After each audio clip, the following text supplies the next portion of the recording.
Testing, can everyone online hear us? Testing, 1, 2, 1, 2, 3.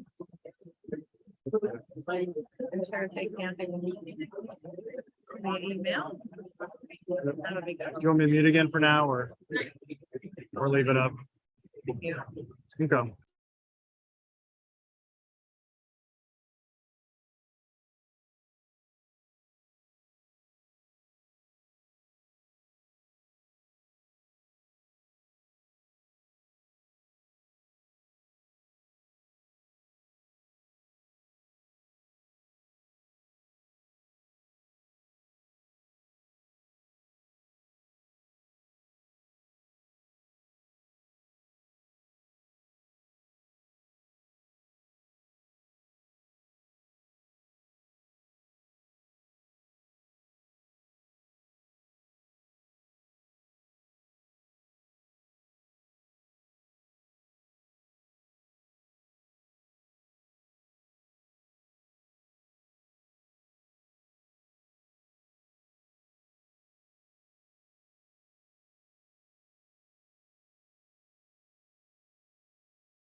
That's not the one that we did.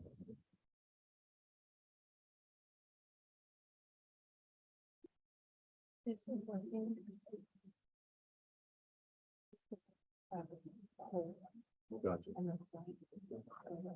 Okay, fantastic. Good morning, everyone. Good morning, everyone. We're going to wait for green light to start, right? Battery's kicking in just a little bit. Delighted to be here with you. Happy August, start of fall 23.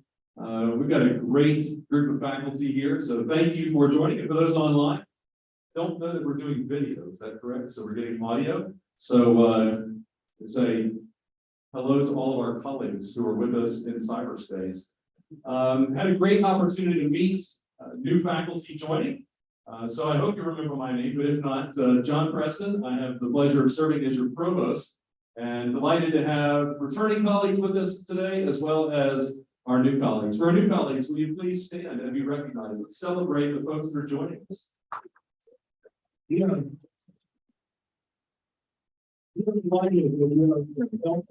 Right, you went west.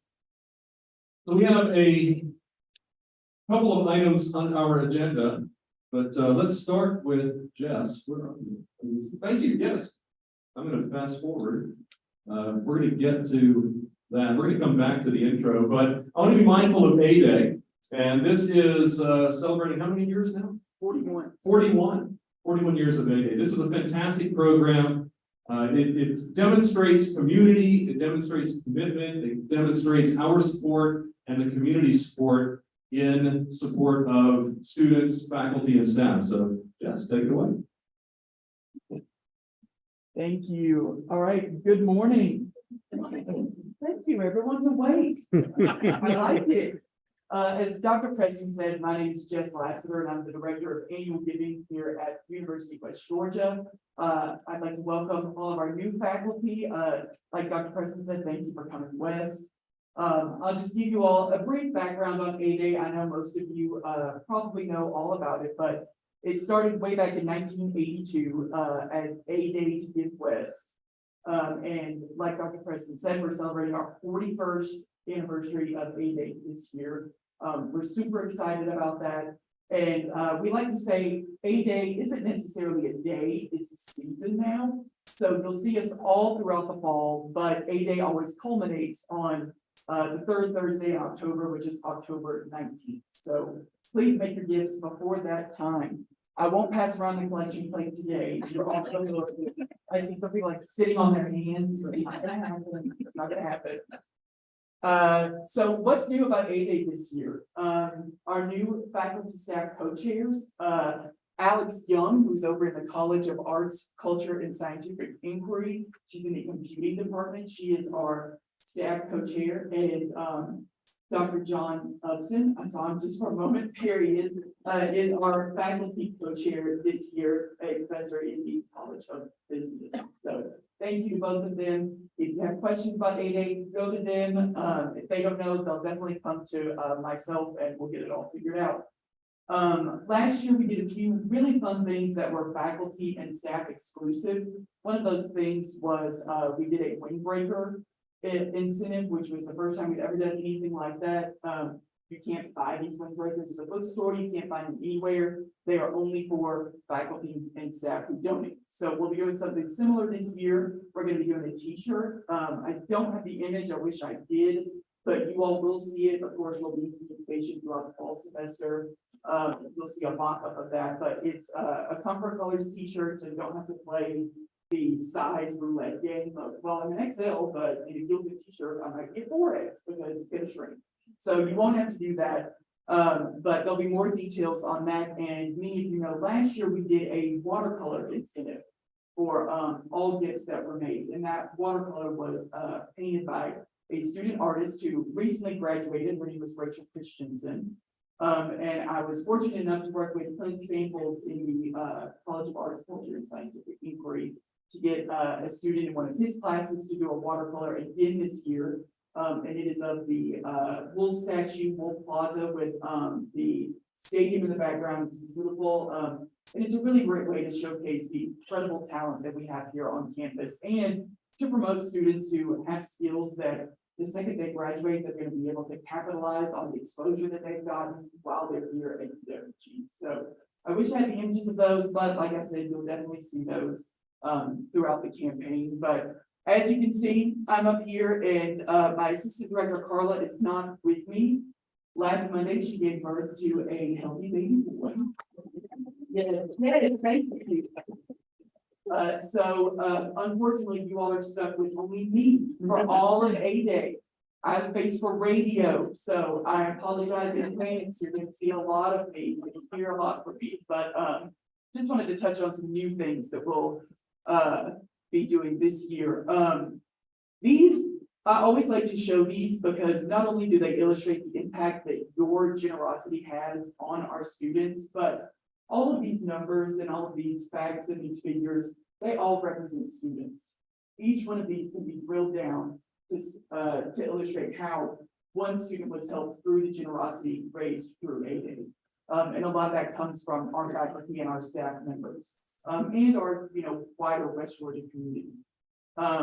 And your impact does not go unnoticed. So I'm still waiting on the 2023 figures. You'll get those next year. And focus funds, everyone knows, usually we try and push the annual fund, but that expanded probably around 10 or 12 years ago to where we have 3 focus funds that impact different areas of campus. We like to push donations to these, but we want you to give to your passion. So we want you to give to the area that you support most or the area that means the most to you. So these are just a suggestion. You will definitely see these, but please give to where your passion lies. And it should say, look for me instead of look for us, but look for me. I'm going to be all over campus. No need to remember any of these dates. If you're in any of these locations, I'm going to be doing pop-ups throughout the month of September.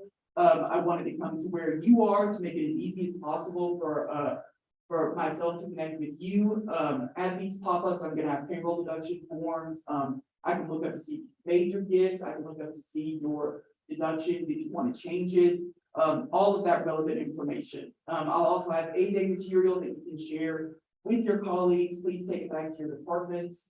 And I'll have some swag for you too, so you won't walk away from this. And please make your gift before the 19th. Every year, A Day is really such a special time, especially for me. And this is always really special for me to come and speak to you all every year because I'm a 2-time alum at the University of West Georgia. And it's so interesting. So it really comes full circle to be able to see so many familiar faces of professors that I had and impacted me, and to stand on this side of it and hopefully make a difference for all of our students each and every day. But please know that your generosity does not go unnoticed. It's felt by so many students each and every day. And I think that's it. Well, I hope I'll give you your $5. Thank you all so much for allowing me to speak today. Thank you, Dr. Preston, for allowing me to come, and I hope that you all have a great fall semester. You can find me on the UWG website. Just type in Jess Lassiter. You'll find my phone number, my email. If you have any questions at all about fundraising, about A-Day, about how we can help any of you, please reach out. Thank you. Thank you, Kevin. Appreciate you. That's such an important thing. As an undergraduate, I'm sure many of us would have a similar story about how we were impacted by even a small amount that we received when we were students. For me, that was a undergraduate research scholarship, travel, that allowed me to go to my first conference. And that set me among the faculty I worked with on a trajectory towards higher education. So appreciate, no matter what the amount, right? That's always the emphasis.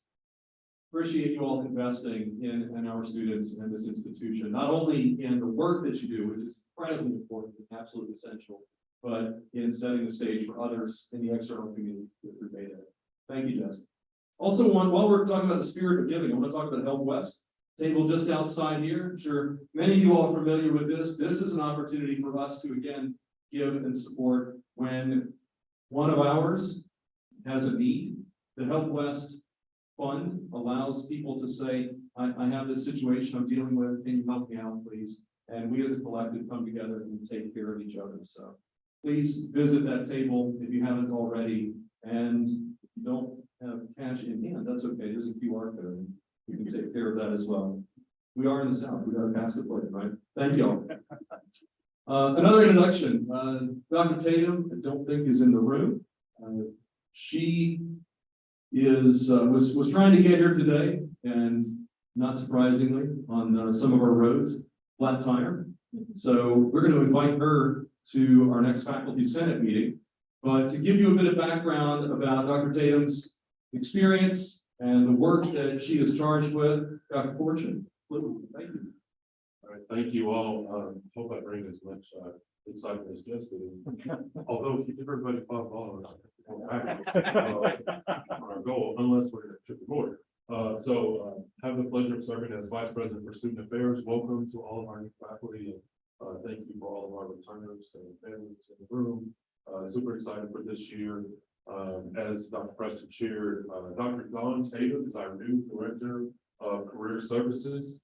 That is no longer the name of the office, but she is the Director of Career Services. So, if you don't know about the new name of the office, it's the Office of Career and Graduate School Connections.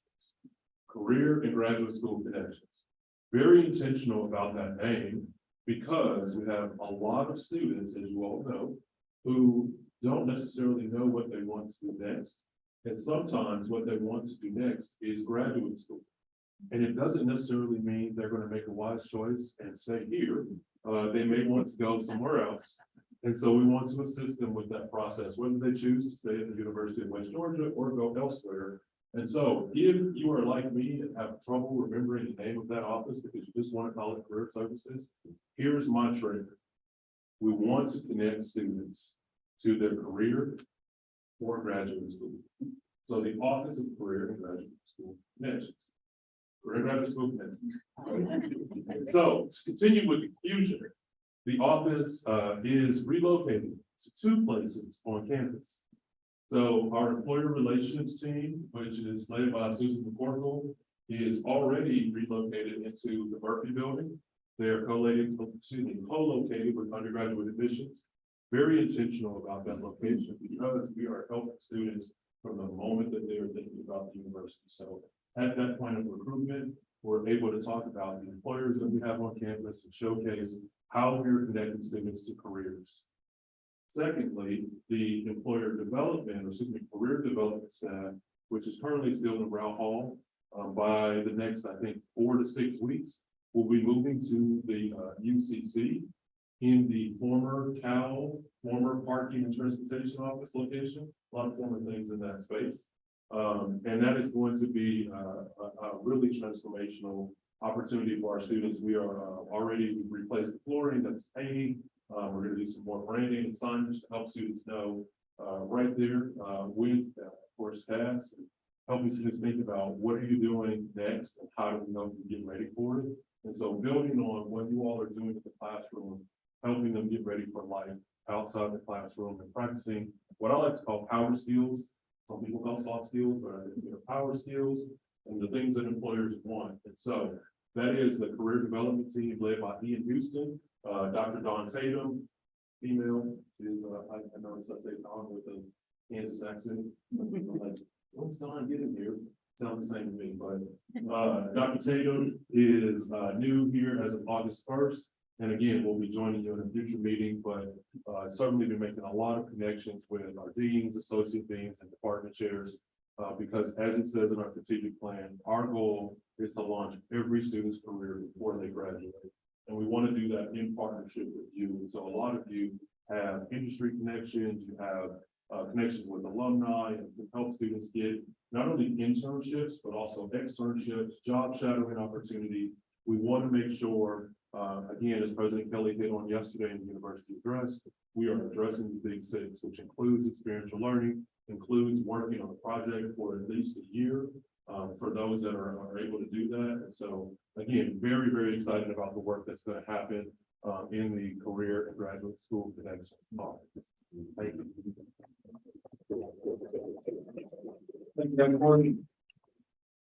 The hiring for marketing, I think he hit it 10 times, right? It's gonna stick. Thank you very much. Yeah, we're very excited, Dr. Tatum to be with us. And I know that she will be reaching out and connecting with academic programs across the institution. Dr. Fortune mentioned launching careers before graduation. And that's not just graduating semester, when you figure out, hey, I've got to do something next. It's from the first day. We want students to get involved in their disciplinary clubs and student organizations, to attend lectures, invited speakers, and then progressively move into kind of R&D, internships, externships, and all of those fantastic things the institution involves. I'm going to go back to a slide here. Study abroad, right?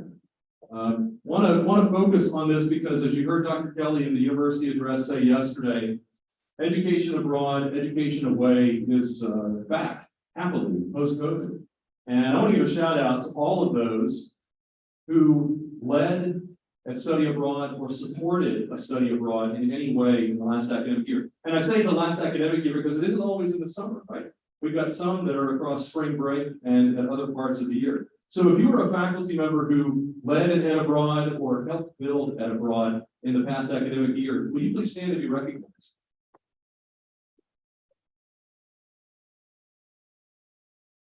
Thank you. These are unique, fantastic experiences. And you didn't stand up, so let's give a shout out to Ann Becker Parker.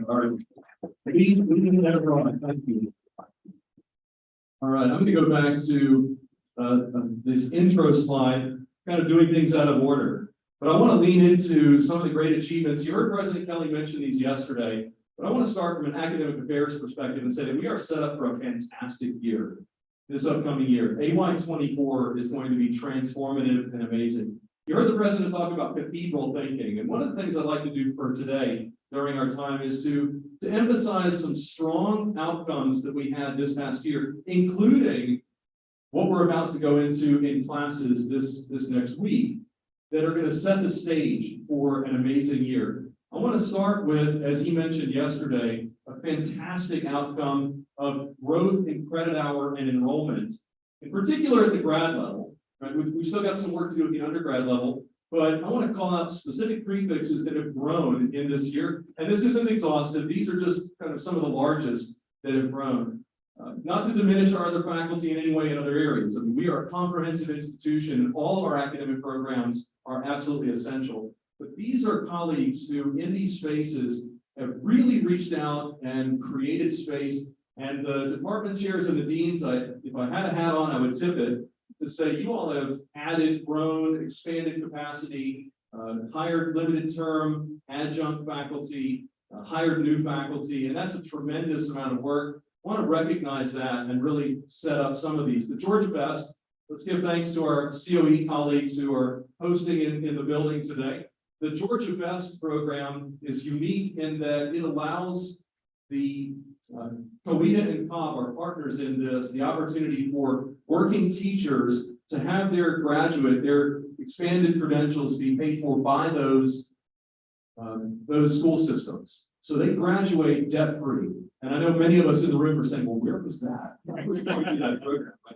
This is a first of its kind in the state. And I would almost dare say, let's check the data, but across the nation, incredibly innovative way of seeing need in the industry and doing almost a business-to-business partnership. And I highlight COE and the work that they've done in Georgia Best, not only because of the substantial growth in enrollment that is bringing in resources to this institution, not only to the benefit of college ed, but also to us holistically as an institution, but to also ask you all to think about what are ways in your academic areas where we can not just go after 1 or 2 students at a time, but talk with businesses that are interested in retaining employees and upskilling them with added credentials, and also attracting new employees.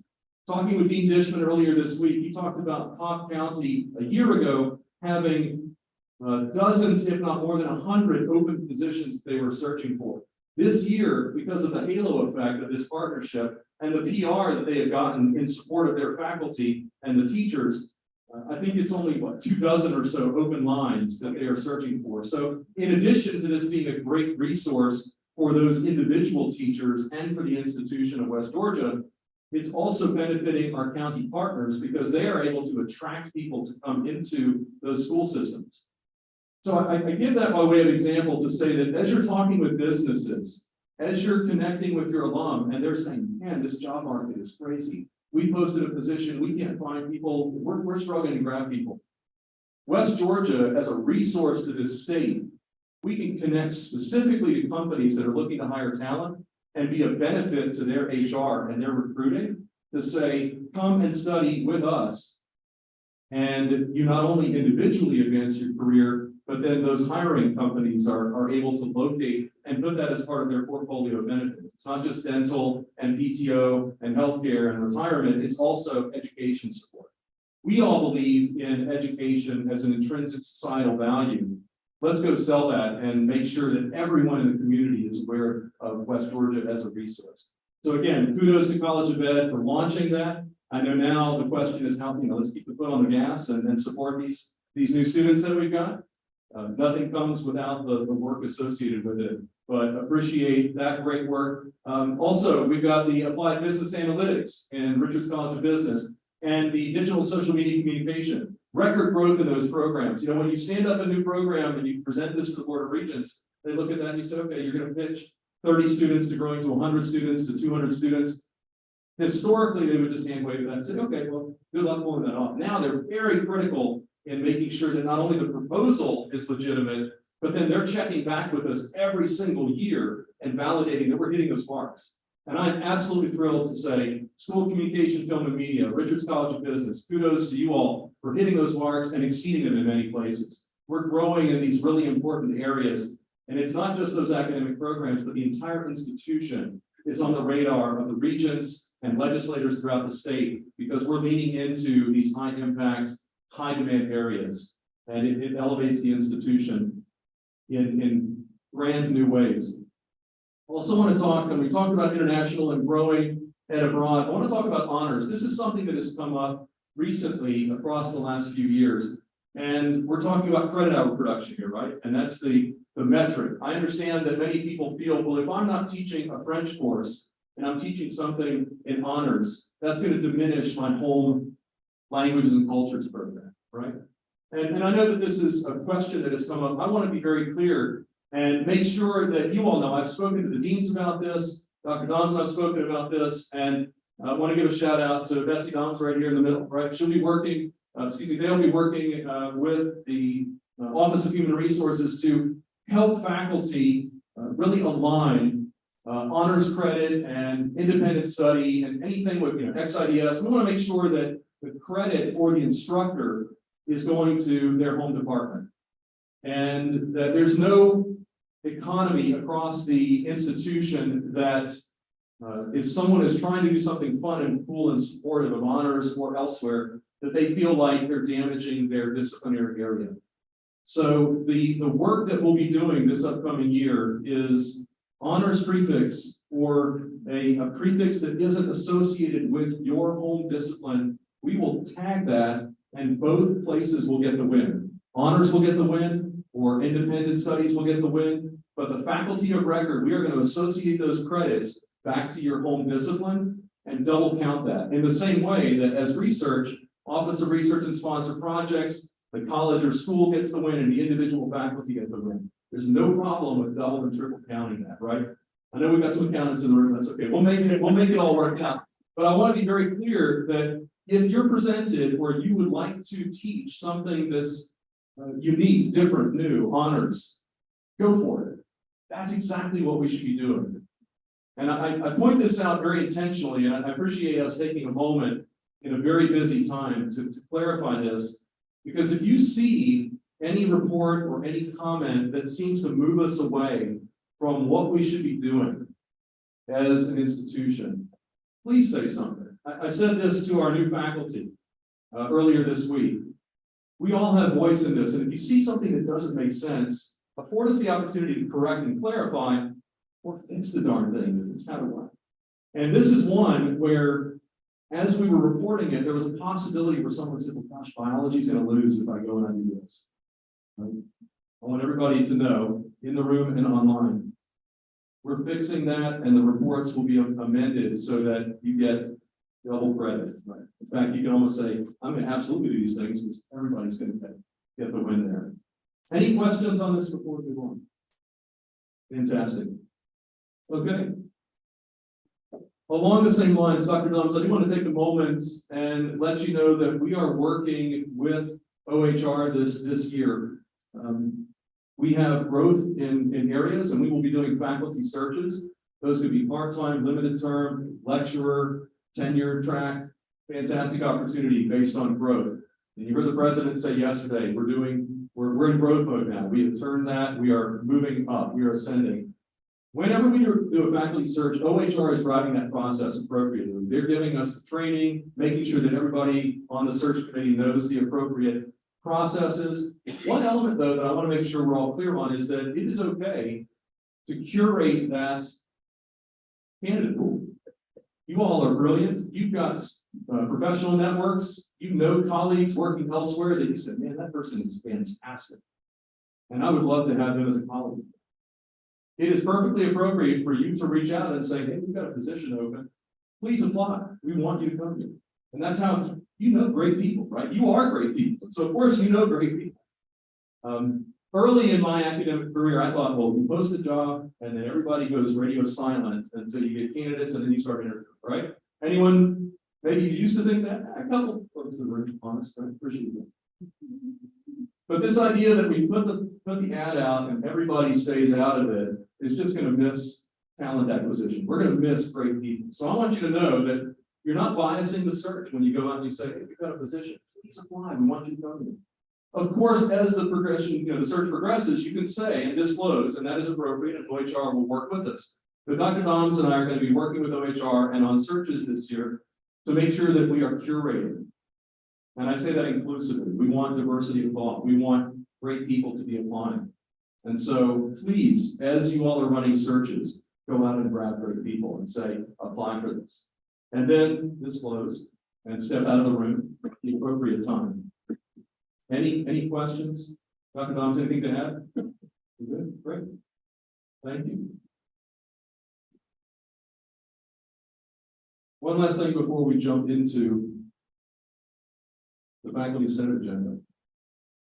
I guess we need to do minutes as well. We'll do faculty senate. I want to share with you some highlights of a letter I received just this morning from President Kelly. You heard him say yesterday in the university address that Academic Affairs has received new funding to do some innovative and great things. I'd like to dive a little bit deeper into that and share with you some highlights of a letter I received that I will be sending to the deans this afternoon and ask that they forward to their colleagues across the institution. I'm happy to say that the University of West Georgia has received a significant donation to begin the process of creating a new named college. mathematics, computing, and sciences.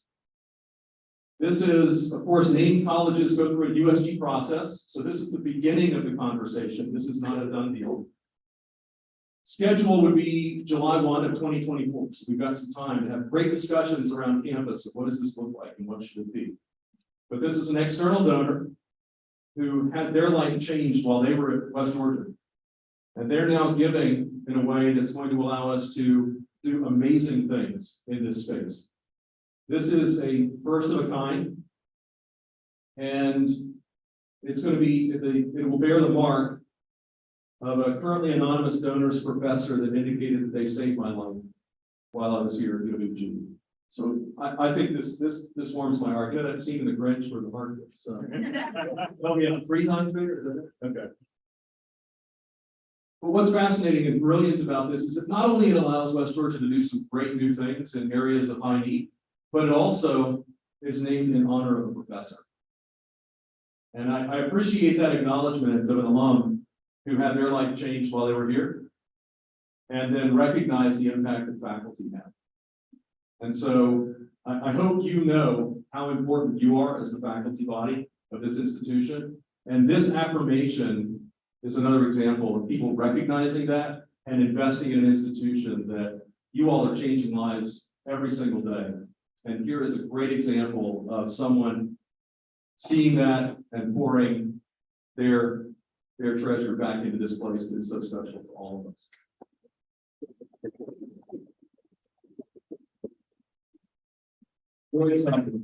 Again, this is the beginning of the conversation. The faculty will be front and center throughout this process, and we will have an opportunity to discuss throughout the year all of the, dot the i's and cross the t's on these things. Additionally, he's charging academic affairs because of this to evaluate other aspects of our academic enterprise. We are only one of 5 institutions in the United States that has a chief wellness officer. And as our students are coming back, I think we all recognize the importance of mental health and holistic health. So Dr. Kelly writes that this unique and powerful focus on health and wellness provides an opportunity to advance the marketplace of ideas. And after a conversation with one of our psychology faculty earlier this year, the notion of a school of mental health came up. So we do great in nursing, in psychology, in counseling. We have all of the building blocks to address new need at this institution. He writes, the 21st century persists with a broad acceptance of the importance of mental health in people's lives, communities, and beyond. And one of the most important contributions we could make as an institution at this time is to align our resources with this most critical need in communities we serve. He's charging us, again, as a conversation across the upcoming year, to work with deans, academic leaders, and faculty to explore the possibility of a school of mental health and wellness. And so I put that out in your consciousness and at the institutional level so that we begin thinking of what that might look like. What resources are necessary? You heard the president talk about decadal and cathedral thinking, and what are we doing in FY24 that will position this institution for the next decade? He mentioned a doctoral program. What could we do? What talent should we acquire? What investments can we make in supporting faculty that are already doing great work in this and taking it to the next level? So I put those both out there. You'll see officially a copy of this later, but I hope that as you go from this general faculty meeting into your college and school and departmental conversations, that we talk about what that might look like. There is no prescribed answer except what we come up with. We make a different movie reference, right? Terminator 2. There is no fate except what we make, right? And we're not going to have a big knife carving into a picnic table like Sarah Connor did, but we're going to, some of y'all did this. But we are going to define our fate. We are going to have conversations across this next year and lean into what can be. And I know because of the expertise in this room and online that we'll have great results that will come from that. All right, with that, let's shift into the business portion. I'd like to present the spring general faculty meeting minutes dated April 28th. You received a copy of those, I believe, yesterday. Any amendments or changes necessary to this, or any comments before we take a vote to accept. I will point out, and I would ask for a friendly amendment from the floor, on the last page.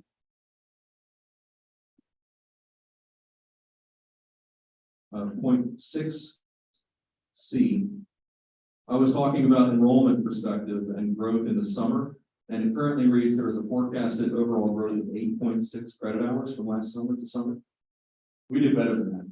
We had a 4,000 credit hour increase year to year. But I believe at the time I said 8,600. So we get a motion from the floor, friendly amendment to amend 8.6 to 8,600. Thank you. Any other comments about the spring general faculty meeting minutes, April 28th? All in favor of accepting? Please say aye. Any opposed? Thank you. Let's catch up on this. We did that. Faculty Senate items. Dr. Reverend.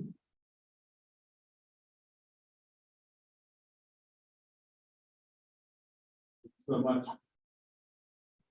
Just a few announcements, I won't take too much of your time. We will be having Senate meetings this year, no surprise there. They will typically be on the second or third Fridays. It will be from 1 to 3, 2 hours, I promise. And our first meeting is going to be on September 15th, which means agenda items will need to be turned in a week earlier. So those of you who are working on program modifications, things of that nature, please be mindful of that timeline. And you can find on the website the full schedule for faculty senate meetings and agenda deadlines posted there. A couple things to mention for this year. First of all, we will be returning to in-person meetings. And the reasons for that, I'll get into in a moment. But we're also going to be working on having a streamlined agenda that will allow for the faculty senators to actually meet and discuss items of need that are global to the university that don't always get addressed within the context of the committee.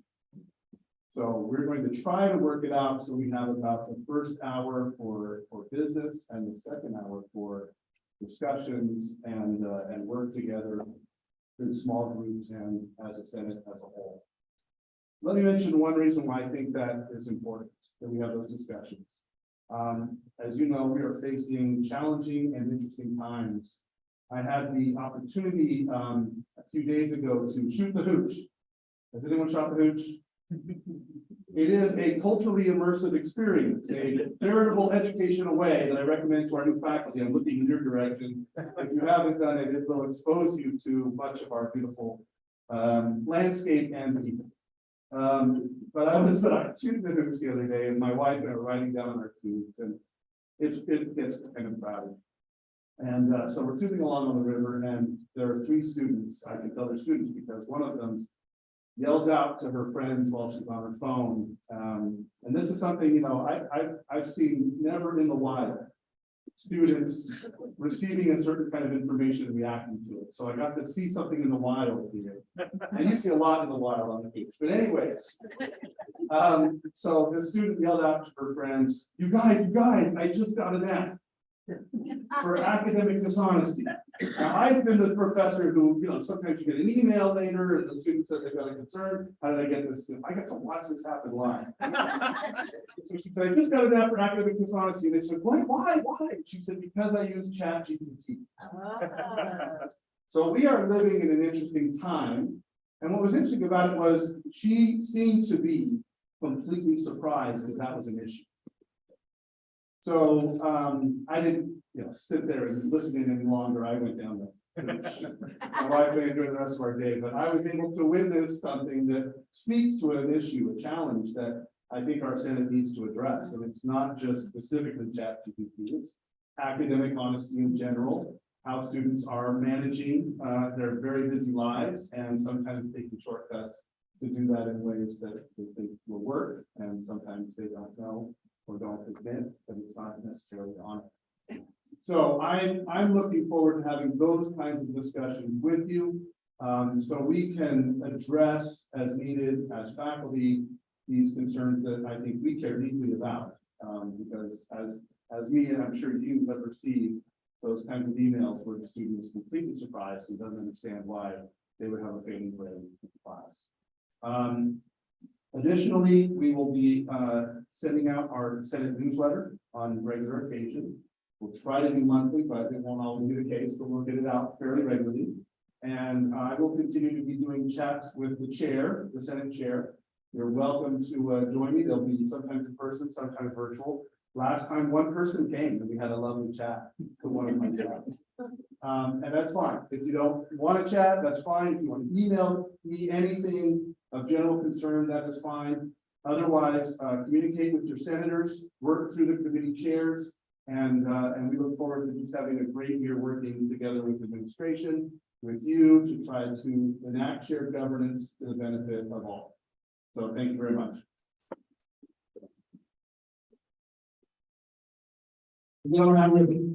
Yeah.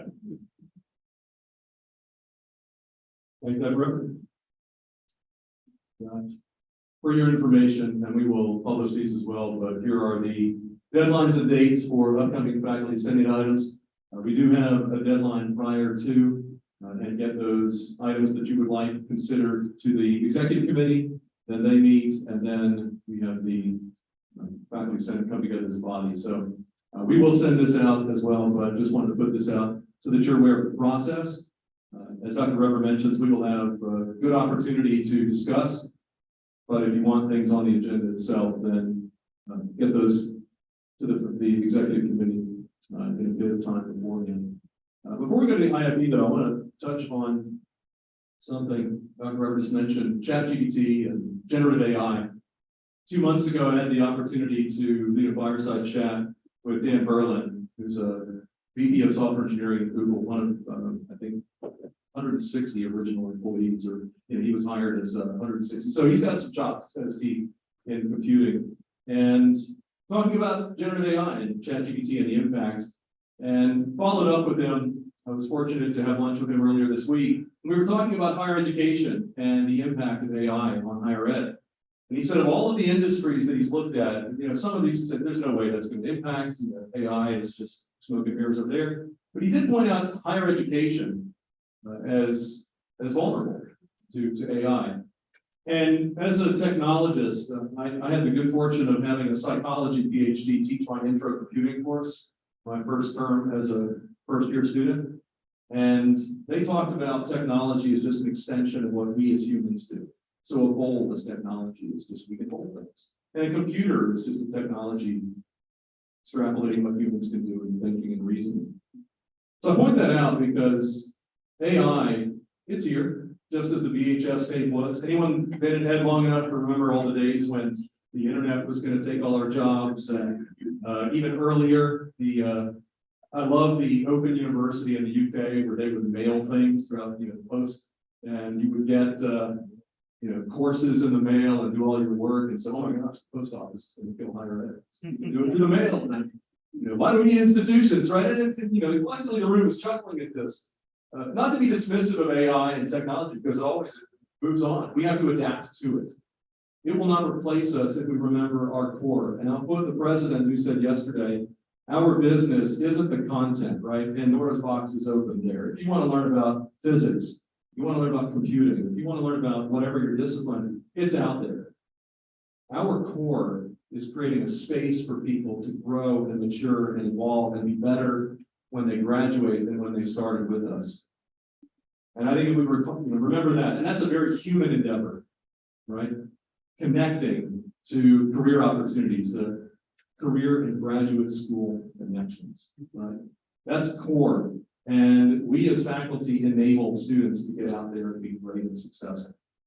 So you mentioned ChatGPT, and I know that Mandy's about to as well.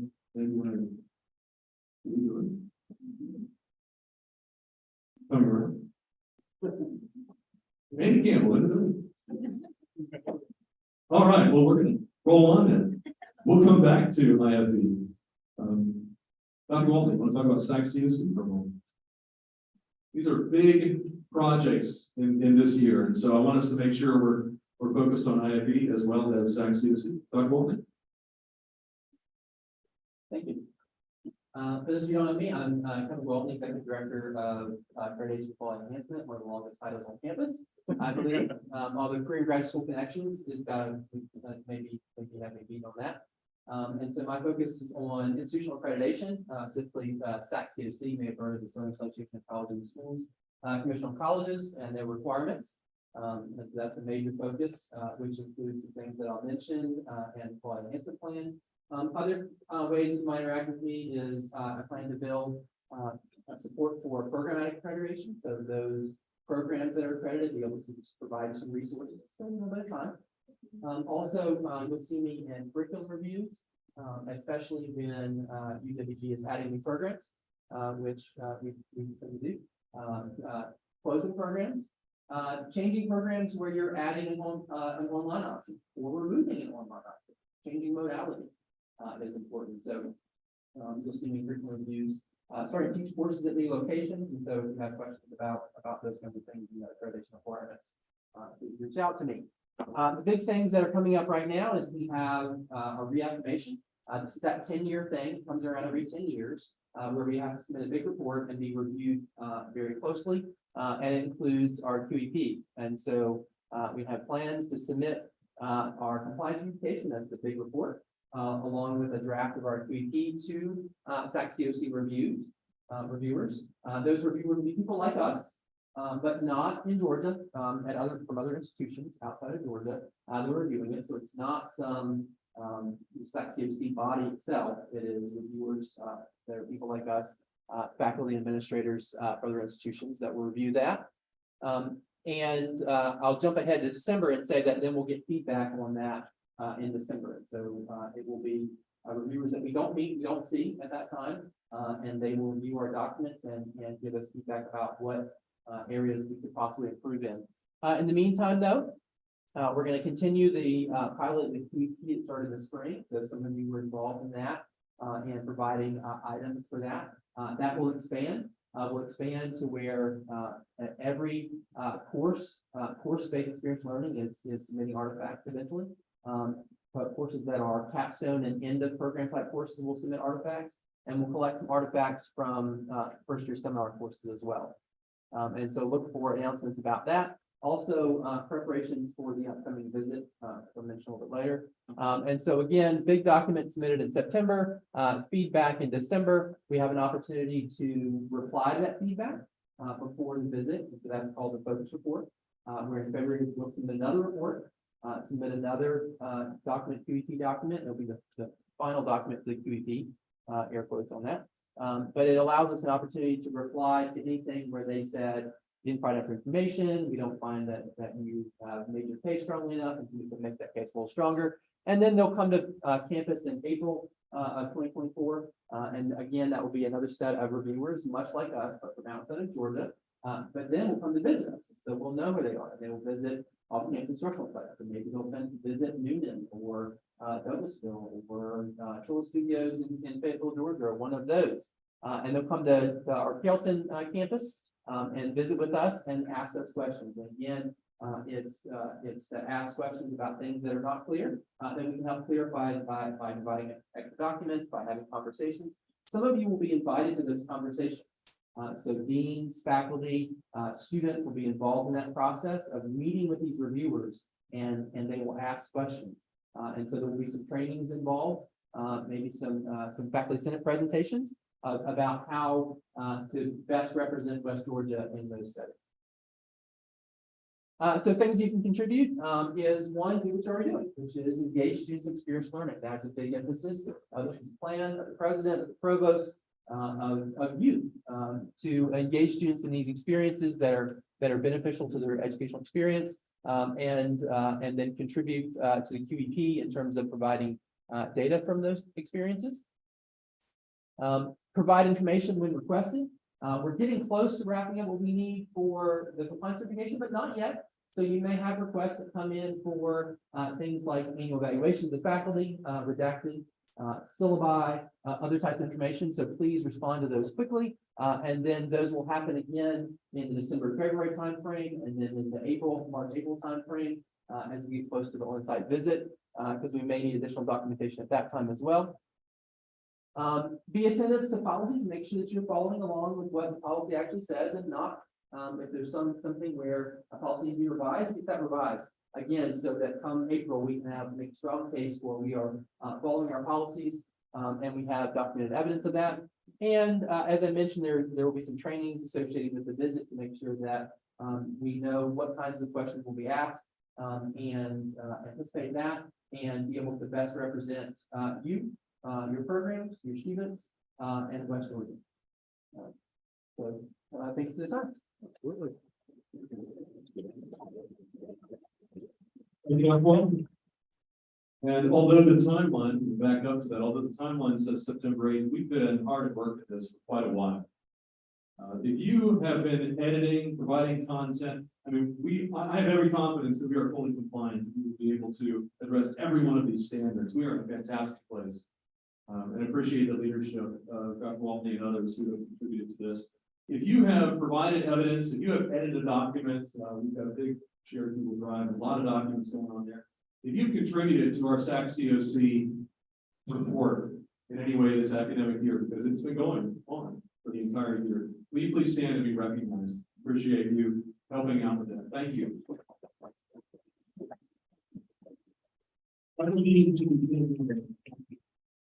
Appreciate that. All right. Flip back a bit and talk about Institute for Faculty Excellence. Mandy.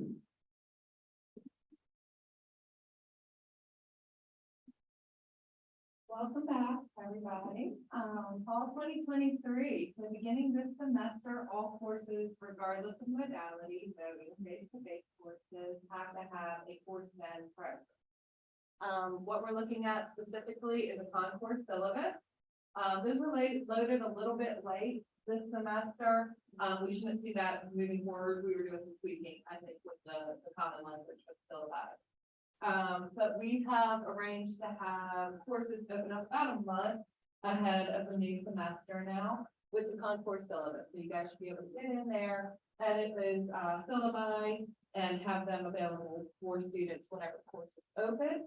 A grade book too. So any assignment that students are getting credit for that counts for their final grade, there should be a column for that in the grade book. And then assessments to whatever extent possible. Of course, there are for some face-to-face classes, there are going to be times when the students cannot submit that via CourseDen, but there are a lot of creative ways, even in CourseDen or in face-to-face courses where we can use the assessment tools, quizzes, the discussion, the assignment drop boxes for students to submit work. So they should have the ability to submit work that way, access to the instructions for the assignment, and feedback too in CourseDen. We're doing this because we know that this is what students want. We ran some surveys last spring, and what we found was that students really do expect to be able to go to the learning management system and access as much of their course material as possible. So we are here for you. Over the summer, we released videos. They were little, we tried to keep them 90 seconds. Brian Roberts, our instructional designer, and our amazing student assistants, we were so fortunate to have, turned out many videos. There were 8 that were released, but they actually created more than that introduce you to different CourseDen tools, kind of give you an overview. So the basic things, but they also did a really good job of kind of going deep and showing you some of the more advanced features in CourseDen. So those 90-second videos were released weekly throughout the summer, but we know a lot of you were taking a well-deserved break over the summer. And so there is just this last Monday in the Provost's newsletter, the UJA channel. UJA is the video recording platform, editing platform that we have integrated into CourseDen. So we created one channel for all of these videos. You guys can just click on that link. You do need to use your UWG credentials. Excuse me. To access them, but they're all there for you. We're going to continue to add to that. So you have those 90-second tutorials. Also remember that in CourseDen, I think we relabeled it as a piece called FAQs. It took you to UWG Online's knowledge base. But now we're calling it CourseDen tutorials. So you can click on that and you'll get very detailed step-by-step instructions about how to do different things in Coursera. In addition to that, again, Brian Roberts and the student assistants worked very hard over the summer to create a CourseDen resources site.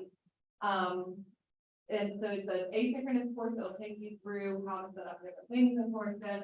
We also created a module called Scalable Materials. And so Dr. Gomes and some other folks on campus have contributed syllabi language that you might want to use for, say, the DEIB policies, or light work policies that are maybe more bulletproof whenever it comes to bringing the old. That happen. So, anyway, all faculty will be enrolled in that course later this week. We'll announce it next week. You guys will be able to copy content from that course. We also have some rubrics in there that you can take and adapt. So it's a very rich resource. We'll try to post announcements. It's going to be ever evolving.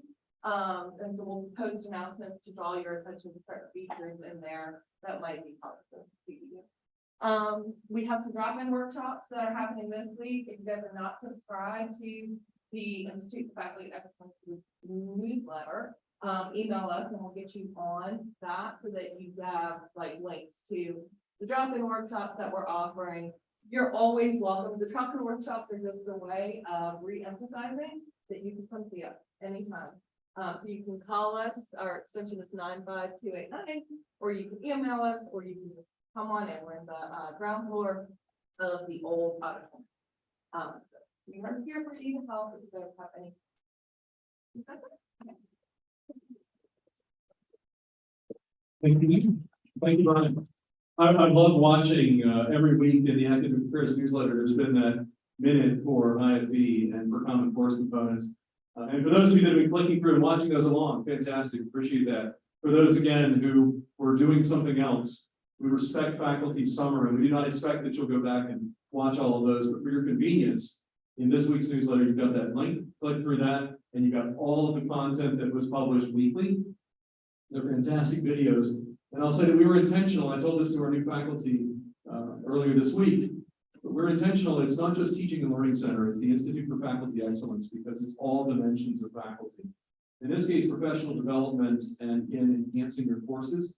I hope that each of you, I know that it's work to put these common course components together. Ideally, it'll be very, very easy thereafter. We'll just replicate the course instance and you'll be at that starting point. But this first portion, if you have not built these before, the how-to videos are fantastic and very easy to follow and bite-sized pieces. But do please list this as part of your professional development, course enhancement in your annual evaluation and your P&C documentation. This does not come for free. We recognize that this is an enhancement of us as an institution. And as such, the individual faculty that are working on this to develop this should be rewarded and be credited for that. So please don't miss the opportunity to list this as part of your annual work and have your chairs and your dean and certainly myself, the president, recognize you for those contributions to excellence in your classroom. I believe we've got that word, but we're not done just yet. Almost. A couple more announcements. I want to mention that this past year, there's been discussion and promotion and tenure at the university level and appreciate the work of the Faculty Development Committee and the Faculty Senate in adopting this idea of student success. When it was originally put out there by the university system, there was a question about what does that mean? You're adding a fourth new category to teaching, service, and research. And now you're adding more. And I appreciate that in the past year, and really beyond, right? Because we've been working on this for about a year and a half. West Georgia embedded, you as faculty have an opportunity to talk about student success as a unique element in your presentation for promotion and tenure in PTR. But you also have the opportunity to embed a discussion around student success and how you are enabling that within your teaching and your scholarship and your service. I think either approach is appropriate, but what it means is that we don't segment that out. Student success is not something that is other. You can articulate that for clarity, but it actually crosses everything that we're doing in all areas. If you're working on a manuscript, you're going to be bringing that expertise back into your class and your teaching, and you're going to be supporting students. You have a graduate or undergraduate student that's working with you in your research and scholarship. You are enabling their student success. In your teaching, I think we can all confidently say that all of our teaching is enabling student success. And in the service that we do with committees to make this place better and to serve our disciplines when you do external service work, it's all elevated and contributing to student success. So I talked about New College and the donor that's enabling this. I want to end with a story. If you go to EWG online right now, excuse me, I should clarify, westgod.edu, because EWG online means something else. There's two stories. One is School of Communication, Film and Media, and the partnership we have with Great Point Studios launching in Douglasville that you heard the president mention yesterday. I'm thrilled that we're going to be able to do elevational, fantastic things. And Douglasville, as one of our many campuses, I'm not going to say three, or Dr. Walton's going to get on to me from a SAC CSC perspective. I appreciate that precision. But I'll say that is a gateway, right? Drawing people from Metro Atlanta and offering courses in Douglasville, in Newton, in Carrollton. But that site and that partnership with Great Point Studios is going to be transformative. We're going to be able to do things for those students, not just in comm film media, but in all of our classes. So I hope that you'll be thinking about what does that mean for your academic areas. Additionally, to that story, right next to it is a story celebrating World Wide Web Day on Tuesday. Anybody remember WWW Day this week? If not, check out that story. I'm sorry, I'm a third part. I hope I have some friends in the audience. But that story is fantastic, because it points to a student who studied for a year at West Georgia for its computer science in '87. This is 36 years ago. And it's a nice reflection piece on what they were able to then go do, worked in MIT's Media Lab. And if you're a nerd like myself, that's one of the coolest areas of computing in the world.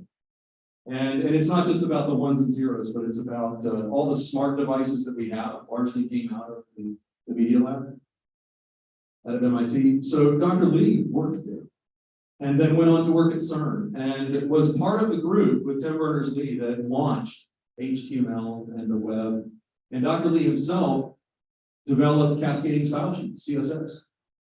Some folks in the room, we talk about accessibility and making sure that all of our content is accessible for all viewers of web content. CSS is one of those underpinnings that allows us to define styles that then if I'm using a screen reader, if I have vision impairment, or if I need some other accommodation, CSS is a fundamental technology that enables that. Without this contribution of Dr. Lee, an alum of UWG from '87, we wouldn't have that technology. So I point that out as bookends to our time together today, because we've got donors who are giving back, A-Day and Help West, and we take care of each other. We've got fantastic students and alum that have gone out to do great things. Dr. Lee is a great example of that in celebrating World Wide Web Day. But it's not just those two. You all know that you've got alum that you're connected with, that you've made a difference in. And so as we launch this semester, I hope you depart today and grab some of the snacks because we've got a bit. I think we're going to take them to some students later this afternoon, but make sure you get some and enjoy the time with colleagues. But I hope you'll also depart and enter into this new academic year with a sense of accomplishment for what we have accomplished, as well as hope and inspiration, knowing that you make a difference in every one of our students' lives every single day. Thank you for your time. Thank you for being awesome. Look forward to seeing you in future events. Hope you have a wonderful day and a great launch this semester. Thank you.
Pictures on this. Yeah. All the characters.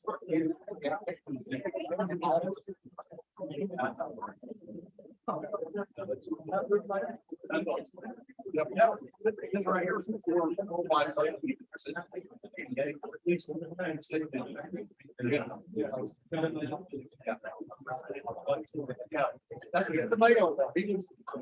There are a lot of things he was.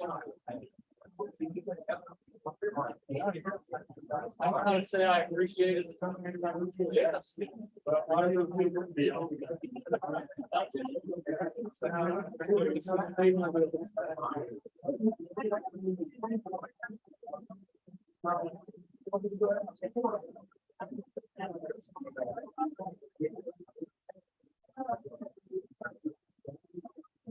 I think he did worse, though.